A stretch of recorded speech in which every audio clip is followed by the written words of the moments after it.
Thank you. Yeah.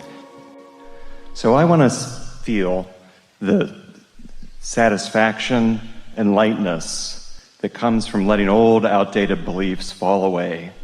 We like that word, outdated.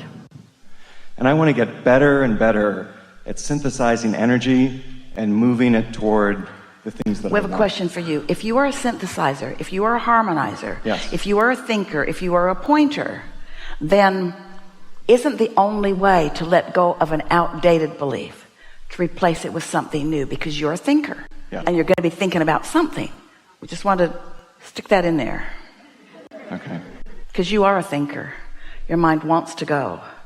And in the absence of alignment that's calling you to these thoughts, you'll be called to these thoughts because you have this proclivity to consider and focus and conclude.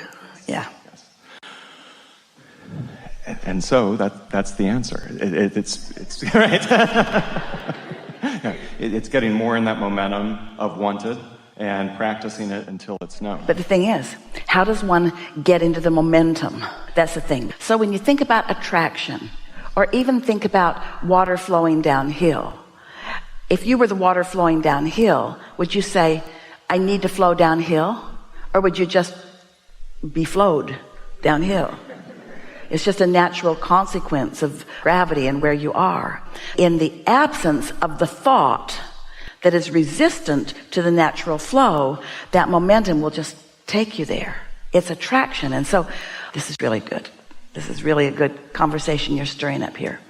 It's attraction, attraction, attraction, attraction, attraction. Yeah?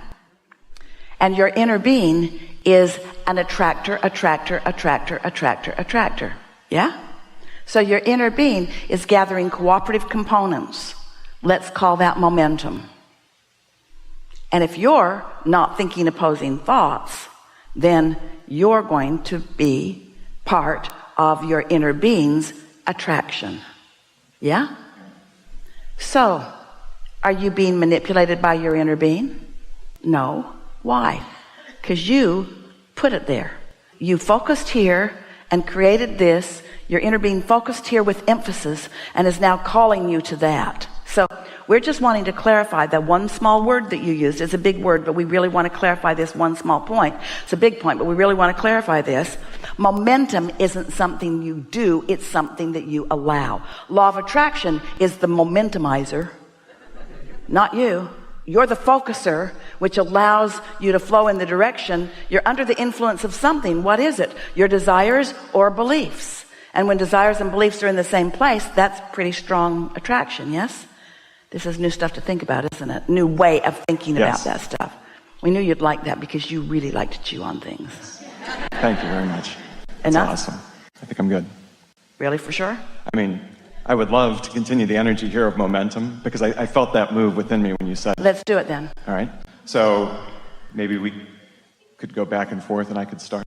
Yeah. So I love this new understanding that you gave me about allowing the momentum and being in the flow of it and allowing things that I want to continue to increase. Hold the thought. We know you can. It's like when people say, I'm learning to use the law of attraction. We say, you're not using the law of attraction. The law of attraction is using you. You don't use gravity either. It's happening around you. But you do have some things that you try to do that make you struggle in the natural flow of things. And that's what causes you to have negative emotion. Because ultimately, it's all turning out good for you. All right. We interrupted you. Find your place? So things are turning out well for me. Yeah. And they're continuing to get better and better. And I love what I know and what you're illustrating for me as I continue to build toward what I want. It is so much fun to understand how it works and then be a deliberate cooperative component within it.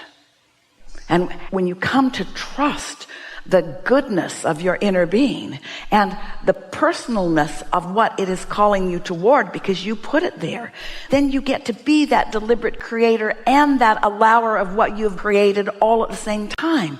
And then as you allow these thoughts to turn to things and the manifestations to explode into your world, you get to feel the thrill that your inner being feels over the successful creation that you have accomplished. This is a little bit of a tricky conversation, and you've been following it extremely well. This is the trickiness of the conversation. It's all you that we're talking about, but it's different aspects of you. So we refer to your inner being and refer to you, and what our entire desire is to bring you together with your inner being. But you said, well, I said that I would separate ever so slightly from what my inner being knows, and I would be the pioneer that would go out to discover new nuggets. So I'm branching out into a step one moment, and I'm finding something that I want. And as I'm finding something missing, which is causing me to identify what I want, and then your inner being is focusing in instant success with what you want. But you have, and this is such a delicious part of the creative process, you have created for yourself a gap because you've wanted something that's not natural for you to expect yet. Because most humans only naturally expect what they've already seen. So they don't expect miracles. They don't expect things to be really different. They only expect what they've already seen.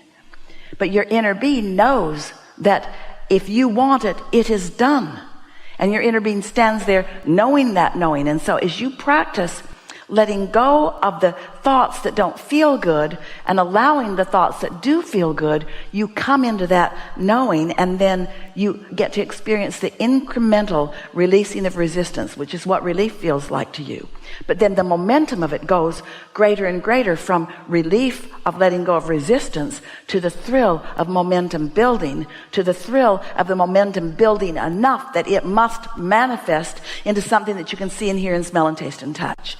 And the thrill as that's coming along, this is the part that we want you to hear, and you're so ready to hear it. We want you to be thrilled for the emotion, and thrilled for this emotion, and thrilled for this emotion and this insight, not just wait to be thrilled when the manifestation happens. Because there's always going to be another steady stream of things in the pipeline over which you can be thrilled.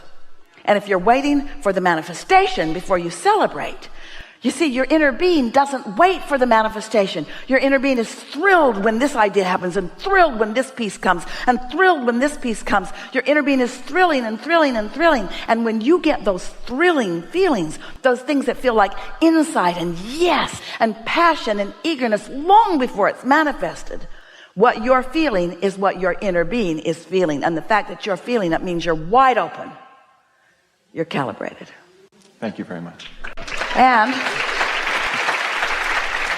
the thing that we so want you to understand, we're just going to savor this all on our own for just a moment, and then we're going to let you in on it.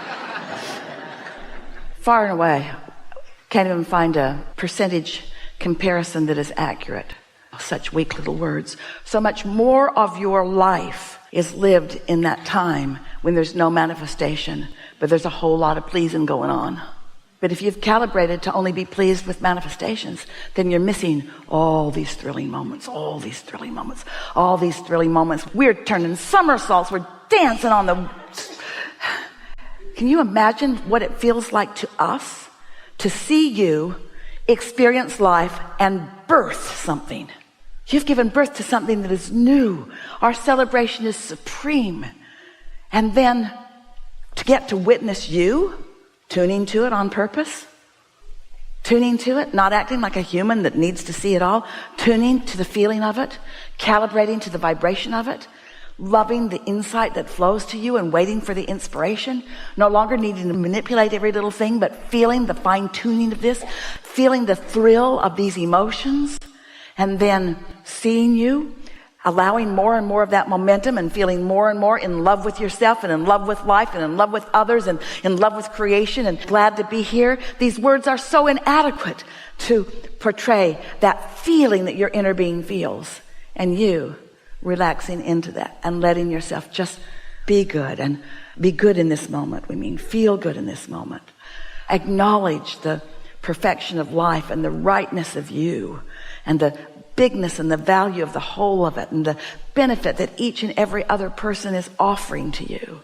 And when you start deliberately tuning to that so that you are calibrating to the subtle nuances of this deliciousness, and then something manifests. Esther remembers moving to the desert and thinking that Jerry had lost his mind because she liked San Diego and the desert was sparse.